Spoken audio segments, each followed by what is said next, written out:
The court of justice, जिसे William Shakespeare के एक work the merchant of Venice से लिया गया है। अगर हम विलियम शेक्सपियर के बारे में बात करें तो उनका लाइफ स्पैन 1564 से 1616 रहा।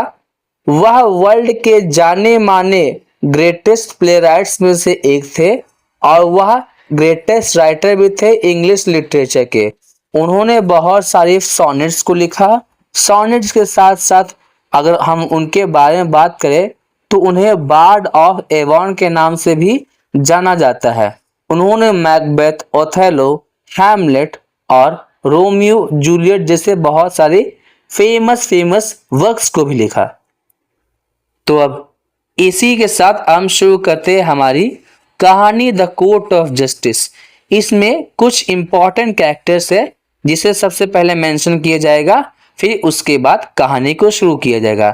सबसे पहले आता है ड्यूक ऑफ वेनिस, फिर उसके बाद पोर्शिया जो कि एक लॉयर के वेश में आती है, फिर उसके बाद नरेसा जो कि लॉयर की क्लर्क रहती है, फिर एंटोनियो जो कि एक मर्चेंट रहता है, फिर उसके बाद बसानियो और ग्रेशियानो जो कि दोनों के दोनों एंटोनियो के दोस्त है, और फिर उसके बाद शार्लॉक। कहानी की शुरुआत में बताया जाता है कि शार्लॉक ने एंटोनियो को कुछ पैसे उधार दिए थे इस एग्रीमेंट पे कि अगर वह समय पे पैसे नहीं लौटा पाएगा तो शार्लॉक एंटोनियो के शरीर से 1 पाउंड फ्लैश को निकाल लेगा। और इस सीन में शार्लॉक एंटोनियो को लेकर के आया हुआ होता है ट्रायल करने के लिए।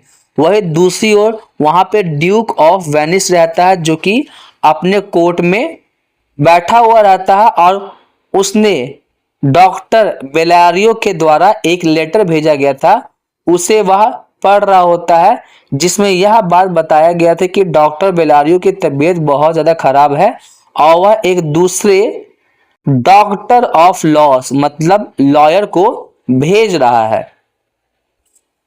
तो कहानी में सबसे पहले क्या होता है, ड्यूक बोलता है कि बेलारियो की तरफ से एक लेटर आया है जिसमें उसने यह रिकमेंड किया है कि वह नहीं आ पाएगा और उसने एक यंग और बहुत ही जाने माने लॉयर को भेजा है। वह कहाँ है? जिस पे नरेसा बोलती है वह बाहर इंतजार कर रहा है और इस बात के लिए वह वेट कर रहा है कि क्या आप उसे अंदर आने दोगे। जिस पे ड्यूक बोलता है कि हाँ, बहुत ही इज्जत के साथ उसे यहाँ लेकर के आओ। तो ड्यूक जो रहते हैं उनके जितने भी फॉलोअर्स होते हैं वह उस यंग लॉयर के लिए जगह बनाते हैं। वह दूसरी ओर यहाँ पे कोर्ट में बेलारियो का जो लेटर है जिसे भेजा गया था वह उसे पढ़ता है और उसमें लिखा हुआ होता है कि मैं बहुत ज़्यादा बीमार हूँ और मैं वेनिस नहीं आ पाऊंगा, लेकिन मैं एक यंग डॉक्टर जो कि रोम से है वह एक दिन मुझसे मिलने के लिए आया था जिसका नाम बल्थेजर है। तो यहाँ पे जो पोर्शिया है और जो पोर्शिया लॉयर बन के आया है उसका नाम है बल्थेजर। तो बोलते हैं कि यहाँ पे मैं एक बल्थेजर नाम के एक आदमी से मिला जो कि बहुत ही ज्यादा नॉलेजेबल है और मैंने बल्थेजर को शार्लॉक और एंटोनी के बीच की सारी बातें बताई और हम लोग ने लॉ की बहुत सारी बुक एक साथ पढ़ी और मुझे यह जान के बहुत ज़्यादा हैरानी हुई कि वह बहुत ज़्यादा ज्ञानी व्यक्ति है। उसने बहुत ही कम समय में बहुत सारी चीज़ें सीख ली थी। इसलिए मैं आपसे रिक्वेस्ट करता हूं कि इसके एक्सपीरियंस ना होने के बावजूद आप इसे एक लॉयर की तरह प्रेजेंट होने का मौका दे क्योंकि उसके पास बहुत ज़्यादा ज्ञान है। और मैं इस बात की कामना करता हूं कि आप मेरी बातों पे विश्वास करोगे और बल्थेजर को बाकी आगे की कार्रवाई करने का मौका दोगे। अब इसी बीच में पोर्शिया जो कि बल्थेजर बन के आई हुई होती है वह इंटर करती है। फिर उसके बाद बोला जाता है कि मैंने पढ़ा और सुना बेलारियो के द्वारा जो भी लेटर लिखा गया था और अब बेलारियो के जगह आप इस केस को हैंडल करने वाले हो। तो क्या आप बेलारियो की तरफ से आए हो? फिर उसके बाद पोर्शिया बोलती है हाँ सर, मैं बेलारियो की तरफ से आया हूँ, क्योंकि वहां मेल बन के आई है ना, तो वो बोले मैं आया हूँ। अब यहाँ पे ड्यूक बोलता आपका स्वागत है, आप अपने जगह पे आ जाइए। अब आपको इस कोर्ट में जो भी बातें चल रही है उसके बारे में आपको जानकारी तो होगा। जिससे पोर्शिया बोलती है हाँ, मुझे इस बारे में अच्छी तरीके से जानकारी है। चलिए बताइए, मर्चेंट कहाँ है? वही दूसरी ओर शार्लॉक कहाँ है? शार्लॉक के बारे में एक और बात बताना है कि शार्लॉक का काम क्या था, वो लोगों को हाई रेट पे पैसे दिया करता था। तो अब इसके साथ थोड़ा और आगे बढ़ते हैं। ड्यूक बोलता है एंटोनियो और शार्लॉक आप दोनों आगे आइए। अब यहाँ पे पोर्शिया बोल रही होती है कि यह जो केस है वह बहुत ही ज्यादा स्ट्रेंज है, लेकिन वेनेटियन लॉ के अनुसार हम जस्टिस जरूर देंगे, जस्टिस को नकारा नहीं जा सकता है। और यह बात एंटोनियो को बोल रही होती है। फिर उसके बाद बोलती है कि क्या आपने जो भी काम किया है जिसके लिए आपको सजा मिलने वाली है, आप उस बाली भांति परिचित है? जिसपे एंटोनियो बोलता है हाँ। फिर उसके बाद पोर्शिया बोलती है कि आपने जो भी बॉन्ड में साइन किया है उसको आप एग्री करते हो? जिसपे एंटोनियो बोलता है कि हाँ। फिर पोर्शिया बोलती है तब तो शार्लॉक बहुत ज्यादा निर्दयी है। अब इस बात को सुन करके शार्लॉक थोड़ा गुस्सा हो जाता है। वह बोलता है कि आप किस तरीके से मुझे ऐसा बात बोल सकते हो? मैंने इसके साथ कोई जबरदस्ती तो नहीं की थी। तो पोर्शिया यहाँ बोलती है कि दया का मतलब ये नहीं है कि आप किसी के साथ जबरदस्ती करो। दया का मतलब होता है कि बारिश की वह बूंदे जो स्वर्ग से धरती पे गिरती है, तो वह बारिश की बूंद जो धरती पे गिरती है वह जहां गिर रही है और जिसे मिल रहा है, दोनों बहुत ज्यादा खुश हो जाते हैं। दया सबसे ज्यादा बलवान होता है, उससे बलवान कोई नहीं होता है। आगे यह बात बोली जा रही होती कि जो राजा होते हैं वह राजा एक गद्दी से बहुत ज्यादा बड़े होते हैं। अगर राजा के बारे में बात किया जाए तो उनके पास एक बहुत ही सजी धजी छड़ी होती है, जिससे यह पता चलता है कि उनके पास वर्ल्डली पावर है। फिर जितने भी राजा होते हैं उनके पास ग्लोरी होती है, मैजेस्टी होती है, महिमा और ऐश्वर्य होता है। लेकिन जब इस संसार की शक्ति को सबसे बड़ी शक्ति भगवान की शक्ति के बराबर कम माना जाता है, जब लोगों पे न्याय देने के समय दया की जाती है।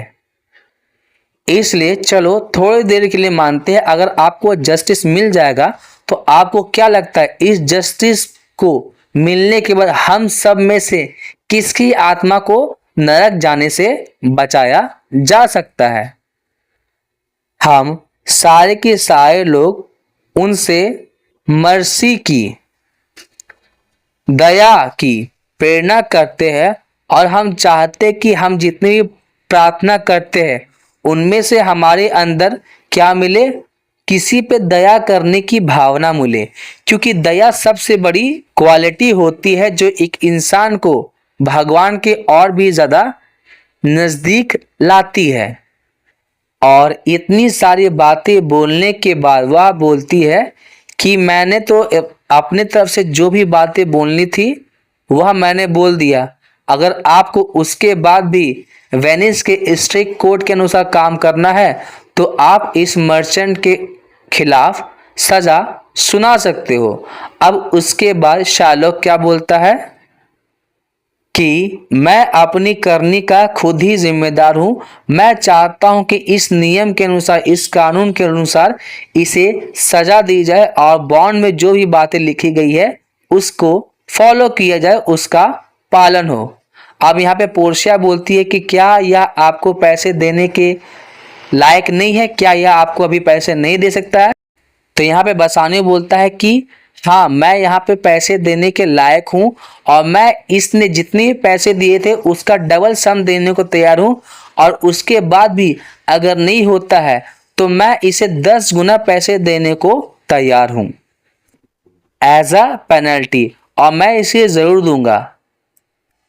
लेकिन अगर इस बात पे भी यह राजी नहीं होता तो इसका मतलब यही है कि इसके लिए दुश्मनी सबसे ज्यादा बड़ी चीज हो गई।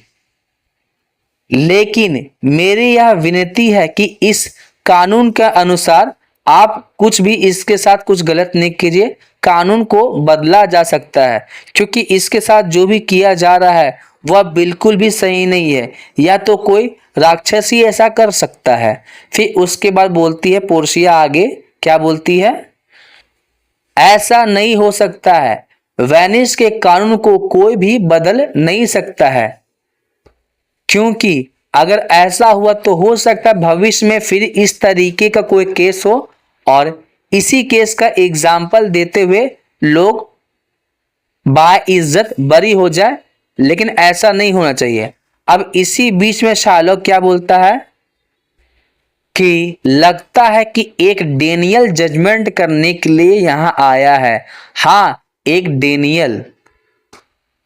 ओ मेरे यंग जज, मैं आपका आदर सम्मान कैसे करूं? अगर डेनियल के बारे में बात किया जाए तो डेनियल बाइबल का एक कैरेक्टर है जिसके पास बहुत ही ज्यादा पावर होता है जजमेंट करने का, और यह बात उसके लिए बोला जाता है जिसे जजमेंट करने में बहुत ही ज्यादा परेशानी हो रही होती है, तो वह डेनियल के अनुसार जिसका जजमेंट बहुत ज्यादा अच्छा होता है उसके अनुसार ही उनको जजमेंट करना चाहिए। अब यहाँ पे पोर्शिया आगे क्या बोलती है कि मैं आपसे विनती करती हूँ थोड़ा देर के लिए क्या आप मुझे बॉन्ड को पढ़ने को दे सकते हो? जिसपे शार्लक बोला ये रहा बॉन्ड, पढ़िए जो भी पढ़ना है। अब पोर्शिया उस बॉन्ड को बहुत अच्छे से पढ़ लेती है और फिर उसके बाद बोलती है कि शार्लक मैं आपको 3 गुना पैसे देने को तैयार हूं। जिसपे शार्लक बोलता है कि एक शपथ होती है, मैंने भी स्वर्ग में एक शपथ लिया है, क्या मैं उस शपथ को फॉलो ना करके अपने आप को मुसीबत में नहीं डालूंगा? अब यहां पे पोर्शिया फिर आगे बोलती है कि कानून के अनुसार यह बॉन्ड तो बिल्कुल ही सही है। शार्लॉक उस मर्चेंट के शरीर से उसके दिल के पास से 1 पाउंड फ्लैश को निकाल सकता है, लेकिन मैं क्या कह रही हूं कि आप इस बॉन्ड के अनुसार जो 3 गुना पैसा होता है वह इसे ले लीजिए। अब इसके बाद शार्लॉक क्या बोलता है कि अगर मुझे पैसे सही समय पे मिल गए होते जैसा इस कॉन्ट्रैक्ट में लिखा गया था तो मुझे किसी भी तरीके की कोई दिक्कत नहीं होने वाली थी। ऐसा लगता है कि एक आप अच्छे खासे जज हो। तो यहाँ पे अब तक पोर्शिया ने बोल दिया था ठीक है अगर पैसे नहीं लेते तो आप खंजर तैयार करना शुरू कर दे, जिस पे शार्लॉक यहाँ पे बोल रहा होता है कि आप बहुत ज्यादा अच्छे जज हो, मुझे लगता है कि आपको कानून के बारे में अच्छी खासी जानकारी है, मैं कानून को आपके समक्ष रखता हूं। अब आप आगे जजमेंट की ओर बढ़िए, लेकिन मेरी आत्मा से मैं यह कसम खाता हूं कि इस दुनिया में कोई भी शक्ति नहीं है कि कोई भी आदमी आ जाए वह मुझसे किसी भी तरीके की कोई भी बात कर ले, लेकिन वह मेरा मन नहीं बदल सकता है। अब यहां पे एंटोनियो बोलता है कि ठीक है एक काम कीजिए, जजमेंट कर दीजिए और आपको जो करना है आप वो करिए। जिसके बाद पोर्शिया क्या बोल रही होती है, तो चलो सब कुछ तय हो गया, अब चाकू को तेज किया जाए। तो यहाँ पे शार्लक बोलता है अरे यह तो बहुत अच्छी बात है। अब उसके बाद फिर आगे पोर्शिया क्या बोलती है कि वेनिस के लॉ के अनुसार इस बॉन्ड में जो भी बातें लिखी गई है अगर वह सही ढंग से नहीं की जाएगी तो उस पे पेनाल्टी तो लगेगी, उस पे जुर्माना तो लगेगा। जिस पे शार्लक बोलता है हाँ हाँ सही है, आप सही बोल रहे हो। जितनी ज्यादा उम्र के तुम दिखते हो उससे ज्यादा समझदार लगते हो। अब यहाँ पे आगे पोर्शिया बोलती है ठीक है तो खंजर निकालो और इसके शरीर से 1 पाउंड मांस निकाल दो। जिसके बाद शार्लोक यहाँ पे क्या बोल रहा होता है कि उसके छाती के पास से 1 पाउंड मांस निकालना है, एकदम उसके दिल के पास से। यही बातें तो लिखी गई है। तो पोर्शिया बोलती है अच्छा ऐसी बात है क्या? यहाँ पे कोई तराजू है जो मांस को एकदम अच्छे ढंग से वेट कर सके, तौल सके? जिस पे शार्लक बोलता है मैं तो तराजू ले करके ही आया हूं। तो उसके बाद फिर पोर्शिया बोलती है कि क्या सर्जन रेडी है, ताकि अगर खून निकलना शुरू हो तो उसे मरने से पहले बचा लिया जाए। तो शार्लक यहां बोलता है क्या यह बात बॉन्ड में लिखी गई है कि मैं किसी सर्जन को लेकर के आऊंगा अपने पैसे से और उसे मरने से बचाऊंगा? जिसके बाद पोर्शिया बोलती है ऐसा तो नहीं लिखा हुआ, लेकिन उससे क्या फर्क पड़ जाता है, आप तो अच्छे आदमी हो, आपने बहुत सारे लोगों का भला किया है। इसके बाद शार्लक क्या करता है, उससे बॉन्ड को अपने हाथ में ले लेता है और पढ़ना शुरू कर देता है। और यहाँ पे फिर शार्लक बोलता है कि मुझे तो यह नहीं दिखाई दे रहा है, यह तो बॉन्ड में नहीं लिखा हुआ है। तो उसके बाद आगे पोर्शिया बोलती है कि सुनिए मर्चेंट, क्या आपको कुछ बोलना है? उसके बाद एंटोनियो आगे क्या बोलता है, हाँ थोड़ा बहुत, लेकिन मैं अच्छे तरीके से तैयार हूं। बसानियो मुझे तुम अपना हाथ दो और तुम्हें इस बात से डरने की बिल्कुल भी जरूरत नहीं है कि मेरे साथ जो होने वाला है उसके जिम्मेदार तुम हो, क्योंकि एंटोनियो ने शार्लक से पैसे लिए थे बसानियो की मदद करने के लिए। उसके बाद एंटोनियो बोल रहा होता है कि मेरे साथ अब तक जो भी हुआ बहुत ही ज्यादा अच्छा हुआ और जो होगा वह भी बहुत ज्यादा अच्छा होने वाला है।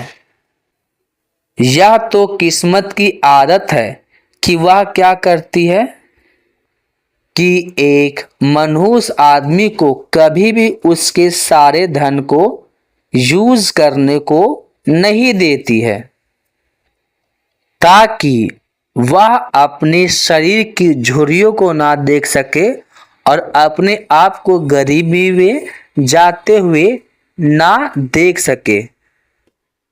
चलो ज्यादा लंबा दिन मैं नहीं जीने वाला हूं, मुझे बस अब कुछ नहीं करना है। और हाँ, अपनी पत्नी को बता देना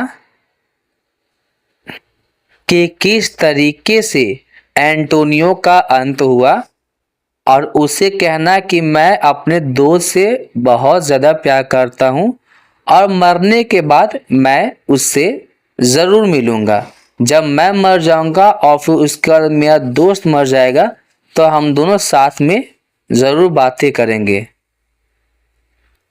और इन सब चीज़ों के बाद यह बताना कि बेसानियो एक अच्छा दोस्त था या नहीं। मुझे किसी बात का कोई पछतावा नहीं है कि मैंने तुम्हारे लिए जो कर्ज दिया था उसके लिए मुझे इस तरीके से उसका कर्ज चुकाना पड़ रहा है। और मुझे तो इस बात का अच्छे तरीके से अंदाज़ा है कि शार्लक इतना जोर का कट मारेगा कि मैं तुरंत ही मर जाऊंगा। जिसके बाद बसानियो बोलता है एंटोनियो, मेरी शादी मेरी पत्नी से हुई है जिसे मैं अपनी जान से भी ज़्यादा प्यार करता हूँ, लेकिन मैं उसे त्याग सकता हूँ सिर्फ तुम्हारे लिए। अब यहाँ पे शार्लक पोर्शिया को बोल रहा होता है कि तुम समय बर्बाद कर रही हो, मैं चाहता हूँ कि आगे का प्रोसेस पूरा किया जाए। अब यहाँ पे पोर्शिया बोलती है कि मर्चेंट का 1 पाउंड का फ्लैश तुम्हारा है, जाओ उसे ले लो, कानून तुम्हें इसकी इजाजत देता है। जिसके बाद शार्लॉक बोलता है कि ये हुई ना एक अच्छे जज वाली बात।